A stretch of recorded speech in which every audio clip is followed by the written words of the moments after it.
2015 সাল থেকে রেল ক্রসিংকে নিরাপদ করতে 196 কোটি টাকা নিছেন, তাইলে কোন কারণে মাননীয় রেলমন্ত্রী এই দায় এড়াবেন? এটা আমি প্রথমে জানতে চাই। মানে এত কোটি টাকা নিলেন, নিয়ে গেটম্যানদের নিরাপত্তা বা গেটের নিরাপত্তার জন্য এই টাকা যে কি করছেন আল্লাহ মাহবুদ জানে। আপনাদেরকে আরেকটা কথা বলতে চাই, মাননীয় রেলমন্ত্রী আর বাংলাদেশের রেলগুলো দেখলেই দেখবেন একদম পুরাতন।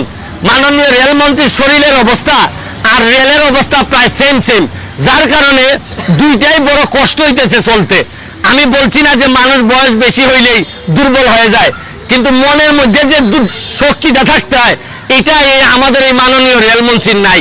অনেক বুড়া বয়সের মানুষের মধ্যে অনেক তারুণ্য থাকে, কিন্তু এটা উনার মধ্যে নাই। আরেকটা জিনিস হচ্ছে গিয়ে, মাননীয় প্রধানমন্ত্রী আমাদের যাদেরকে মন্ত্রী বানাইছেন এর মধ্যে অনেকেই তারা মনে করেন যে মাননীয় প্রধানমন্ত্রী মানে এটা একটা পুরস্কার দিচ্ছেন, বাসায় বসে ছেলে মেয়ে নিয়ে সংসার করতে হবে, আর এই পুরস্কারটা 5টা বছর